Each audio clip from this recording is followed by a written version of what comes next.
What if The Conjuring wasn't about haunted houses or cursed dolls? What if the real horror was a choice, made out of desperation? Marcus and Eliza bought an old Gothic church in a quiet village. The place was eerie, but beautiful. Locals warned it was cursed. They didn't listen. While renovating, they found a trapdoor behind the pulpit.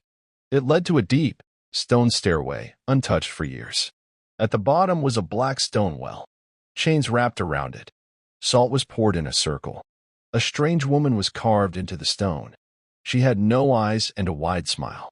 Next to her, a wooden sign read, "The union is made. The price will be taken." Eliza thought it was just art. She swept the salt and broke the chains. That night, their dog refused to step inside the house. After that night, strange things began. Doors moved on their own. Cold air lingered. The house smelled like ashes.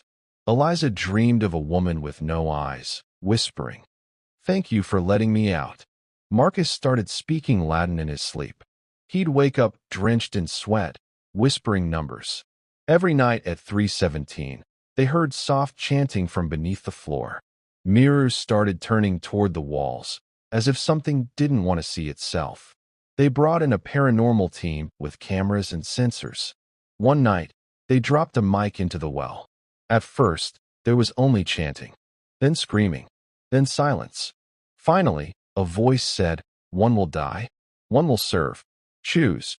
That night, the windows shattered, and Eliza, who never knew Latin, spoke in a deep voice. "She's not done conjuring." Eliza found an old diary in the attic. It belonged to the last priest. He wrote that the well held a conjurer, not a ghost, a being that makes bargains. "She appears when your need is stronger than your faith," he wrote. "She offers miracles, but always takes a soul." That night, Marcus confessed. He had made the deal. "I just wanted our baby back," he said. 6 months earlier, Eliza had lost their child. Now she was pregnant again, but it didn't feel right. By the 5th month, she looked ready to give birth. She heard whispers at night, like lullabies played in reverse. She tried to leave, but the car wouldn't start. The roads were flooded.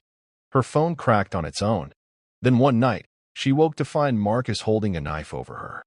Eliza screamed. Marcus didn't move. "She told me," he whispered.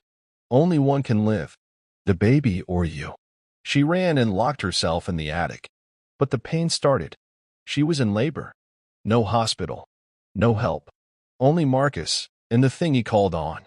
He carried her to the basement, laid her beside the well, held her hand and whispered, "Every miracle needs an offering."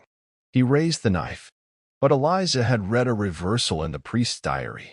She kicked him and shouted, "Redime. Permuto. Revoke." Salt flared into blue flame. The ground shook. From the well rose the conjurer. Red-skinned, no eyes, too many teeth. She hissed, "You broke the deal." Marcus vanished. Only his clothes remained. Eliza gave birth to a baby girl, Mara. But Mara never cried, never grew. At 3 years old, she stood by the well and whispered, "Thank you for choosing me."